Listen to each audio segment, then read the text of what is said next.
Muy buenas noches, bienvenidos como siempre a este su cafecito dominical, que valga la redundancia, cada domingo que usted nos permite ingresar a sus hogares con temas interesantes que atañen a nuestro país, que nos afectan y por supuesto con sus protagonistas.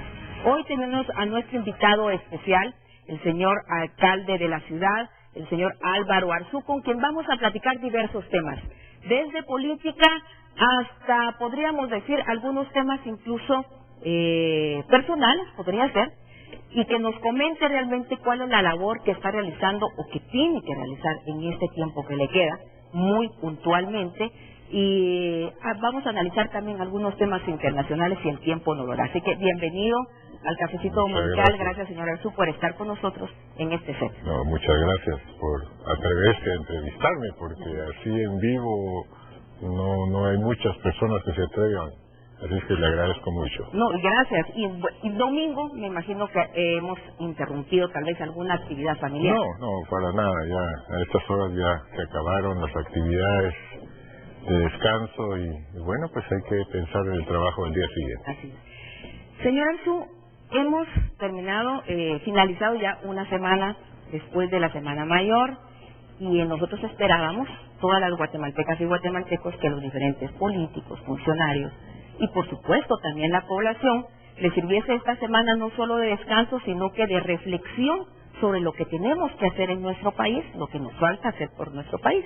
Pero yo le pregunto a usted, ¿cómo estuvo su Semana Santa? ¿Cómo la pasó? Muy variada, realmente, muy tranquila. Tuve la oportunidad de un descanso pues tranquilo y realmente los políticos, a pesar de que sí reflexionan permanentemente, no solo para la Semana Santa, pues son momentos para bajar libros y pensar no solo en el ayer, las experiencias vividas, sino que también pues pensar en el futuro, porque hay responsabilidades sobre los hombros que hay que cumplir y cubrir. Y bueno, pues la Semana Santa es una buena época para programar. Yo trabajé hasta el miércoles en la municipalidad, porque es importante que vean al alcalde a la par de muchos que tuvieron que seguir trabajando también. Y bueno, pues el jueves, viernes, sábado y domingo sí descansé. ¿Con la familia? Con la familia, claro. Y eso es un tema muy importante. Siempre he tenido la duda, ¿cómo ha hecho el señor Álvaro Arzú para mantener esa relación familiar lo más equilibrada posible? Porque usted ha estado bastante tiempo dentro de la política, no digamos en la alcaldía, también fue presidente de nuestro país. ¿Cómo hizo Álvaro Arzú para mantener esa armonía familiar? Bueno, es que es lo que da estabilidad. Realmente uno puede tener una serie de altibajos, presiones, actividades, problemas, pero realmente el lugar para apaciguarse, como decían las abuelitas, es dentro del círculo familiar.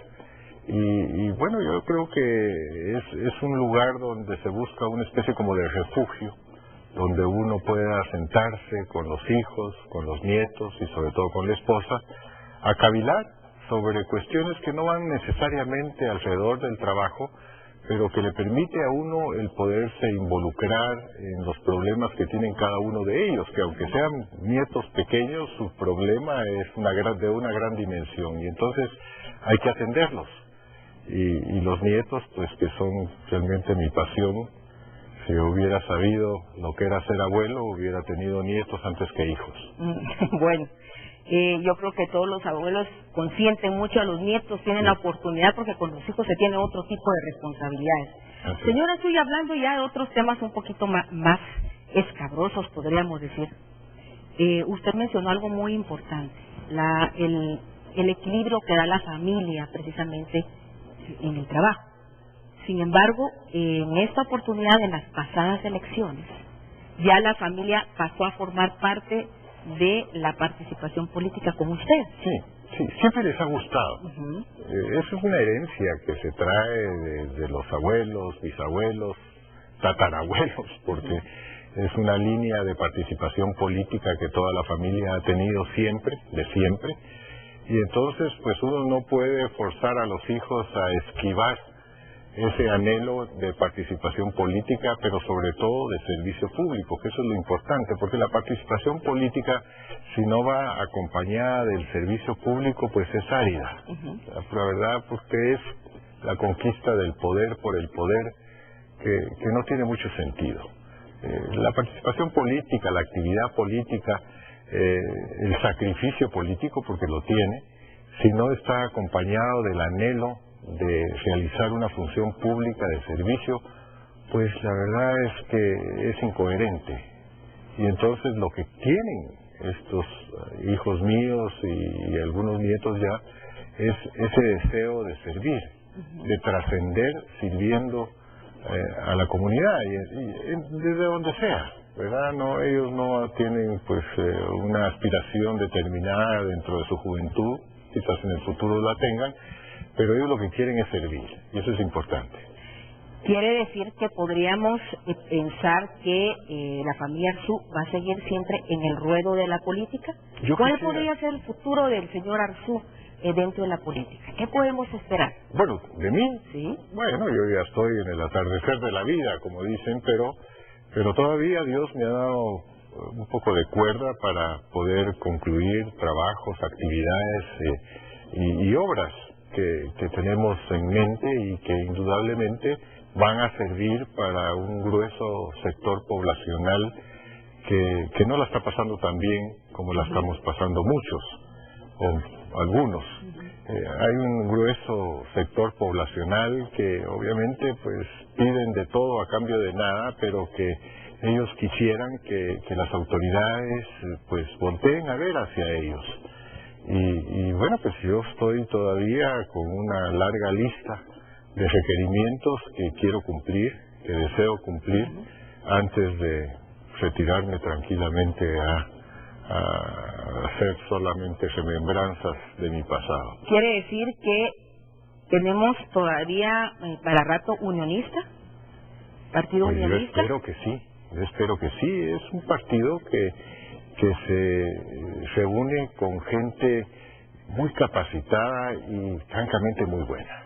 Yo estoy cada vez más complacido de las personas que integran el Partido Unionista y de las que están llegando, porque continuamente estamos nosotros recibiendo en el partido gente que quiere proyectarse dentro de la actividad política. Hoy que bueno, la gente joven quiere tener más que ser, ¿verdad? Es decir, le dan más importancia al tener, más importancia que al ser, al satisfacer personalmente sus inquietudes y sus aspiraciones, el pues tener un closet más amplio, un auto más veloz, el materialismo que se promueve a través de las imágenes que se proyectan, de los servicios que se dan.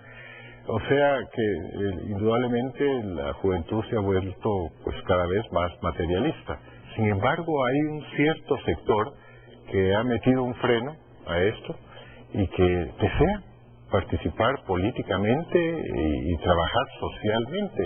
Mi esposa continuamente está recibiendo personas que quieren integrarse, por ejemplo, al voluntariado sobre los niños de las calles, que es un tornillo sin fin que no termina nunca, porque si bien se atienden a un grueso sector, ella empezó, una vez lo platicamos, con 17 niños, y ahorita tenemos más de 3,000 niños que tenemos que ir atendiendo y siguen saliendo más y más y más niños que atender. Y entonces el voluntariado cumple una función muy importante y cada vez llegan más personas, cada vez llegan más empresarios a decirles, bueno, yo ya tengo mucho dinero, ya me cansé de hacer dinero, ahora quiero el poder apoyarla, el poder donar, el poder coparticipar con ustedes en ese proyecto de los niños de la calle que sensibiliza mucho a mucha gente. Y le pregunto esto, señora Arzú, y qué bueno que lo comenta usted, la participación de los jóvenes, de más gente dentro de la política, porque lamentablemente, y también del otro lado, un gran porcentaje de los jóvenes todavía están como desesperanzados en la política que se está manejando en el país, ¿verdad? Todavía no hay una credibilidad todavía en la política, en la forma en que se maneja en nuestro país, aunque tenemos que reconocer que ha surgido también un nuevo grupo de jóvenes que tienen la esperanza de poder cambiar la política en el país. ¿Cómo lo ven eso ustedes desde la perspectiva, de su agrupación política? Esa reacción no es solo aquí en Guatemala, sino que es mundial. Mundial. Es decir, la credibilidad, por ejemplo, de los parlamentos, de los congresos, de los partidos políticos en la América Latina e incluso en los países sajones es muy baja porque hay un deterioro permanente a través de la comunicación pública que por más que los partidos políticos hagan buenas cosas, siempre se les presenta mal. Por ejemplo, en la Argentina, los partidos políticos, en una última encuesta que yo tuve oportunidad de ver, tiene un 5% de credibilidad. Argentina y creo que Paraguay. Lo que más tenía en la América Latina creo que era Chile con un 35% y Uruguay. Pero Paraguay y Argentina tenían un 5%, que son países que históricamente han tenido una sustancia político-partidista muy grande y sin embargo, ya lo ven, hoy un 5% de los argentinos creen en sus partidos políticos. Yo creo que aquí en Guatemala es un poco más incluso.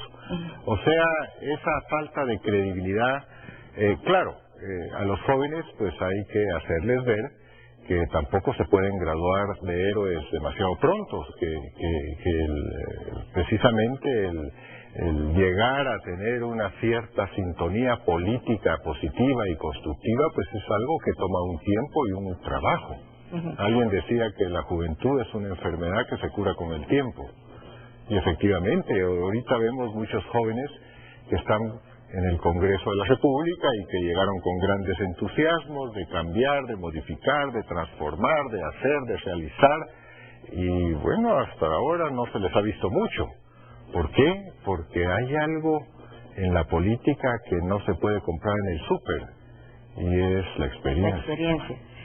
Señor Su, y hablando precisamente del Congreso, ya que usted lo tocó, bueno, y esto puede ser incluso en todo el ámbito político, ¿cómo considera usted que debiese ser una oposición en un país?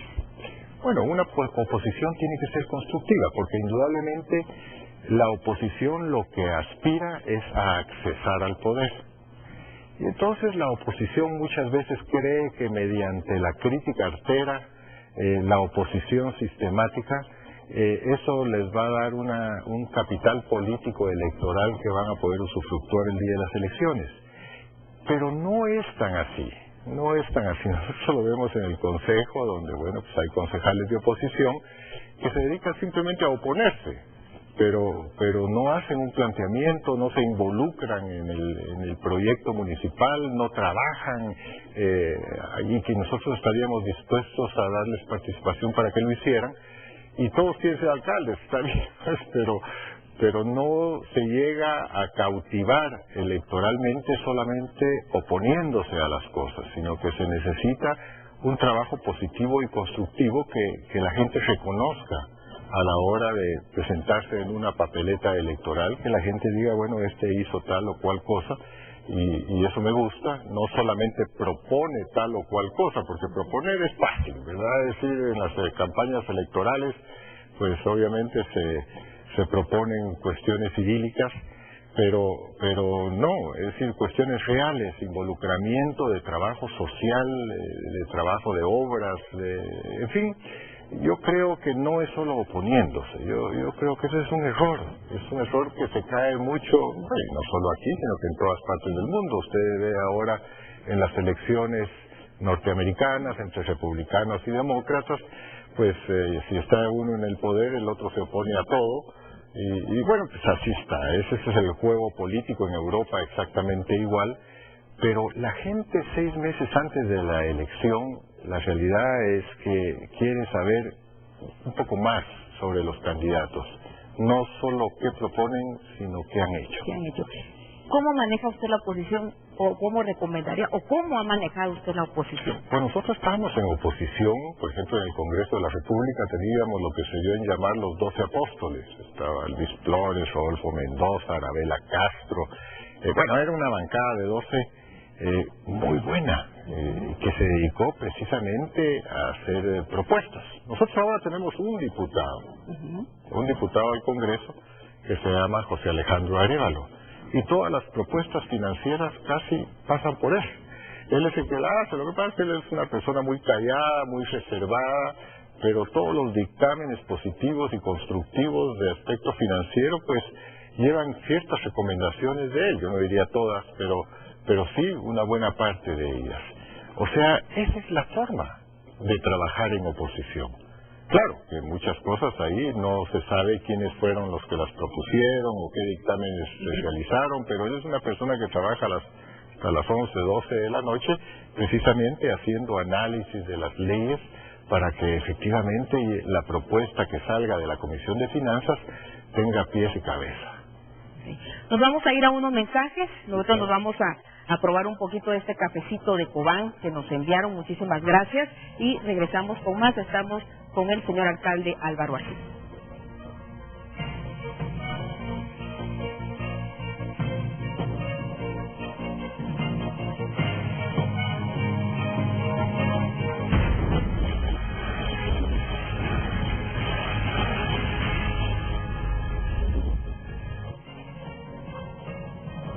Bueno, ya estamos de regreso con ustedes en su cafecito dominical. Estamos con el señor alcalde de la ciudad, el señor Álvaro Arzú, platicando sobre diversos temas.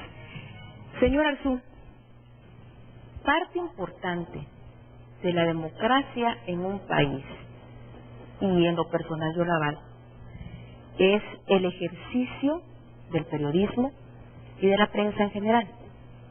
¿Usted considera que esto es así también? Sí, desde luego. Es decir, la prensa, la actividad política, los partidos políticos, en fin, es un gran esquema que encierra precisamente todo lo que significa la democracia en el país. Pero también eso, al mismo tiempo que promueve derechos, pues exige obligaciones, de que esa actividad la realicemos tal y como debe ser. Ya sé hacia dónde va, y tiene usted toda la razón. Mire, yo no estoy en contra de la prensa, yo estoy en contra de el exceso que comete muchas veces la prensa. No todos, por supuesto, hay periodistas serios, el caso suyo, y no porque esté yo acá, yo creo que es usted una persona que realiza la labor periodística con toda seriedad y con todo profesionalismo. Pero hay quienes no lo hacen así. Usted hoy abre las páginas del periódicos y bueno, pues hay secciones de chismes que no los firma nadie, que son simples locubraciones mentales o deseos de dañar a fulano, sutano o quien sea. Eso realmente no es periodismo. Y entonces lo que pasa es que muy poca gente se atreve a decirlo. Y yo soy de los pocos que se me he atrevido a decirles, miren, esto no es periodismo. Esto no tiene por qué ser aceptado, porque se han destruido muchas honras, muchas personalidades han caído precisamente debido a ese tipo de chismorreos malintencionados, calumnias, mentiras, difamaciones, insultos, y que quedan en la impunidad. Y entonces eso no es justo, no es justo para nadie, para ellos mismos tampoco sería justo. Y bueno, pues entonces eso se resienten porque dicen, bueno, no, usted está coartando la libre información. Yo no estoy coartando absolutamente nada, simplemente estoy llamando a una reflexión y decirles, miren, si ustedes exigen seriedad, sean ustedes serios para empezar. Bueno, el Papa Benedicto XVI ya tuvo una reacción que yo nunca me la imaginé, en la cual él dice, miren, por favor, ya rebelémonos en contra de esa dictadura de los medios de información que pasan sobre honras y personas que sin ningún tipo de límite. Entonces, no es que esté pues, en contra de la prensa, sino que estoy en contra de esas calumnias, de esas mentiras, de esas difamaciones que se cometen en el día a día. Sí, porque digamos, de alguna manera, quiera que no, a veces nos preocupa, ¿verdad? Se ha tratado de defender la libertad de prensa en América Latina y en todo el mundo, ¿verdad? Porque sabemos que también hay ciertas dictaduras o ciertos gobiernos que han muchas veces basado encima de esa libertad o esa verdadera libertad de la prensa, ¿verdad? Y que de alguna manera, entonces, algunos de nosotros queremos defenderla, pero como usted dice, y estoy totalmente de acuerdo, tiene que ser una prensa responsable, sí, profesional, ¿verdad? Porque no estamos tampoco para destruir familias ni destruir gente que de alguna manera pudo haber hecho cosas buenas en el país, porque reconozcamos, señora Arzú, así como también usted, y gracias, dijo, hay malos y buenos periodistas dentro de la política, también hay políticos malos, por supuesto, ¿verdad? Políticos que a veces han hecho de nosotros o de nuestros impuestos también sus grandes ganancias. Claro, claro, es que precisamente muchas veces uno lee básicamente generalizaciones en contra de los políticos, y cuando se generaliza en contra de la prensa dicen no, un momentito, hay periodistas malos pero hay periodistas buenos. Pues igual hay políticos buenos, hay políticos malos, hay empresarios buenos, hay empresarios malos, sí, el mundo es así, pero eso no da derecho a hacer una tabla rasa y pasarle encima anónimamente, porque son anónimos, a todo el mundo. Eso no es justo, y entonces lo que pasa es que la gente, y sobre todo los políticos, y sobre todo los funcionarios, les da miedo ripostar, y al final de cuentas el único que riposta soy yo, ¿verdad? Y que dice, bueno, no, y si es necesario vamos a los tribunales, pero no nos van a pasar en esa forma un tanque encima, ¿verdad? Y entonces viene esa contrarreacción de decir, no, lo que pasa es que él está en contra de la prensa. No, yo no estoy en contra de la prensa, estoy en contra de los abusos que puede cometer la prensa.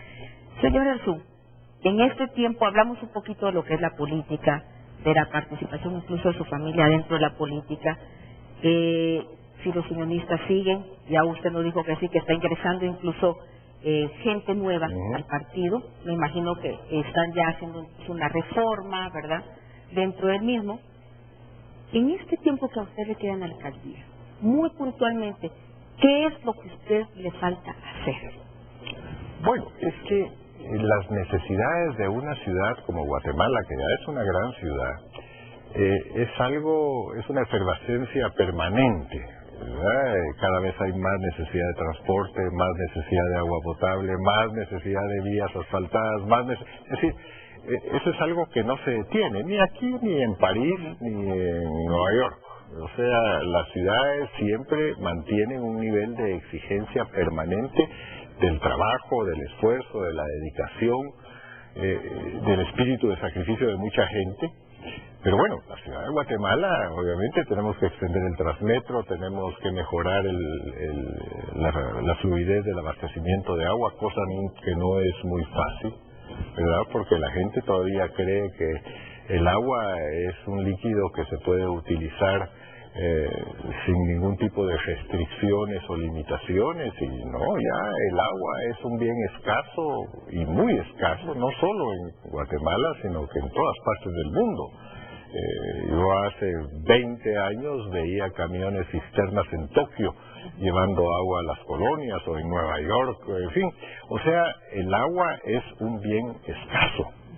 Y entonces, pues tenemos todos que ser muy racionales en su uso, y sobre todo tenemos que realizar campañas educativas, pero de los padres a los hijos, de los maestros a los alumnos, continua y permanentemente sobre el uso racional del agua. Esto es muy importante, porque indudablemente en la ciudad de Guatemala es de los lugares donde más barato se vende el agua, ¿verdad? Nosotros producir 1 metro cúbico por segundo nos cuesta 4 quetzales 70 centavos aproximadamente, y lo vendemos al 80% de la población de escasos recursos en 2 quetzales.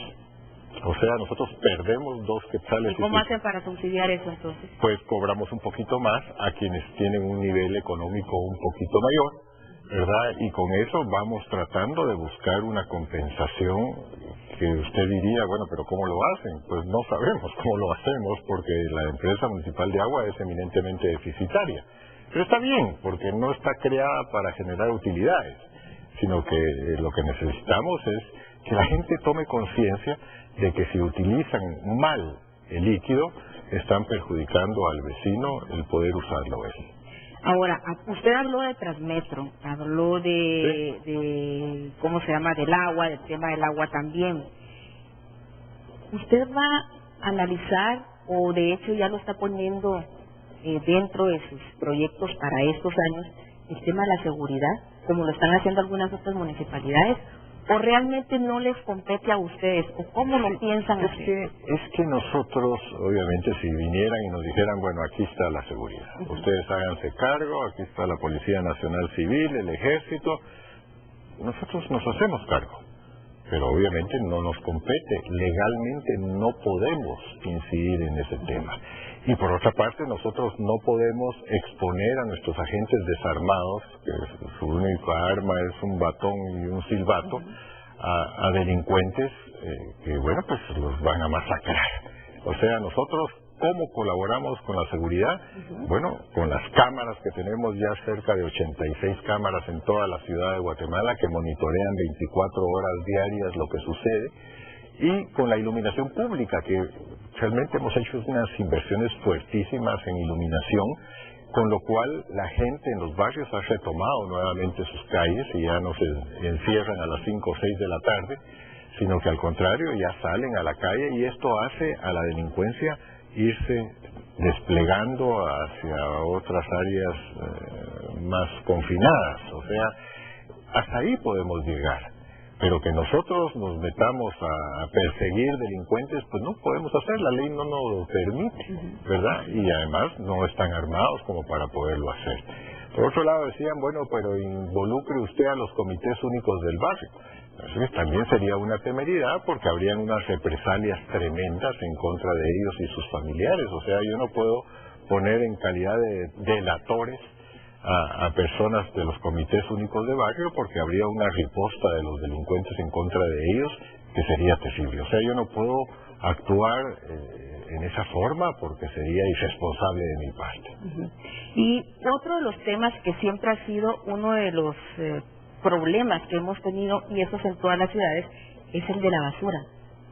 ¿Qué están haciendo con eso? Nosotros tenemos un sistema de recolección de basura que es muy eficiente, que son negocios prácticamente familiares, esos camiones amarillos, algunos más destartalados que otros que usted los ve, pero que es un negocio familiar. Ahí maneja el papá el camión, la mamá va haciendo los recibos, los hijos entran a sacar la basura, bueno, hasta el perro va allá abajo comiendo lo que encuentra, y es un negocio bastante efectivo y barato, curiosamente.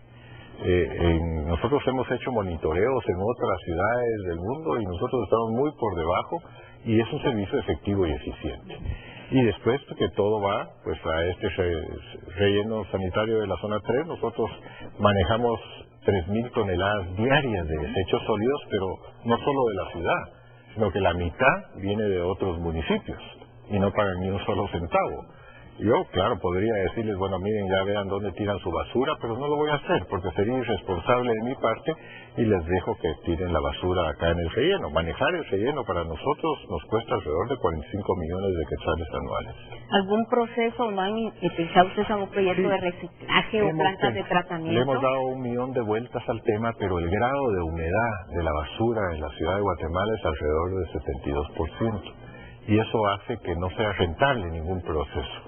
Por ejemplo, si fuera a quemar basura para generar energía eléctrica, pues tendría que quemar demasiado carburante para poderlo lograr. Si fuera composte, los niveles y tiempos de secado serían demasiado extensos, y entonces no hace rentable la operación. Y entonces, al final de cuentas, pues se ha hecho con metano, por ejemplo, una serie de experimentos y para generar energía, tampoco nos ha funcionado. Hemos estado continuamente, ahorita tenemos algunas propuestas que quizás aterrizan un poco dentro del marco de la realidad, y vamos a tratar de ver si podemos incorporar como ambas cosas, ¿verdad? El relleno en sí y alguna planta que pudiera servir para realizar algún tipo de composte que podamos utilizar nosotros en las áreas jardinizadas. Puede ser. Pero el grado de humedad es quizás uno de los problemas más importantes, más difíciles que tenemos. Señor alcalde, quiero finalizar con esta pregunta porque sí nos interesa y nos llama a todos la atención. ¿Cómo está trabajando usted con el gobierno central? ¿Cómo ha sido la relación entre ustedes? Bueno, con este gobierno yo diría que hasta el momento pues no ha habido mayor relación. No ha habido mayor relación. Ellos están realizando sus actividades muy propias.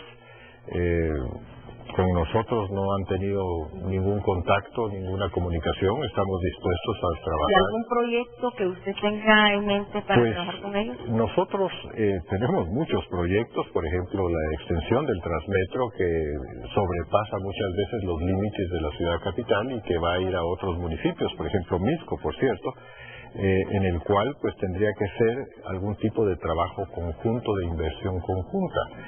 Mire, los gobiernos no ayudan a la municipalidad, los gobiernos invierten en la ciudad, porque en la ciudad se producen las 2/3 partes del Producto Interno de todo el país. O sea, si colapsa la ciudad, colapsa el país, porque el gobierno no va a tener los recursos para poder invertir en el interior del país. O sea, el dinero es una inversión que hace el gobierno central para que la ciudad siga pagando el 90 y pico % de los impuestos de todo el país. Aquí se pagan el 90 y pico % de todos los impuestos de toda la nación. Entonces, pues si la ciudad está mal, el gobierno va a estar mal. Entonces no es una graciosa ocurrencia de ir a ayudar a la municipalidad, no. Porque a veces el subsidio, por ejemplo, del transporte, lo ven, que le pagan a los transportistas privados, lo ven como un gasto del gobierno, no. Aquí entra 1 millón de personas diariamente a través del sistema de transporte público colectivo, que es gente que viene a trabajar a la ciudad de Guatemala, a hacer compras, ventas, en fin, a mantener esa actividad que se traduce en impuestos y que es el dinero que tiene el gobierno para poder invertir en otros departamentos. Esa es la realidad. Yo me acuerdo que hace muchos años había una propuesta de una universidad que decía que cada departamento se quedara con los recursos que producía en impuestos, ¿no? Sería una catástrofe, pues, porque la ciudad se quedaría con todo. O sea, no es posible. Nosotros prácticamente pagamos impuestos equivalentes al 90 y pico % que sirven para pagar las obras de infraestructura, de trabajo, de servicios que el gobierno hace en el interior del país.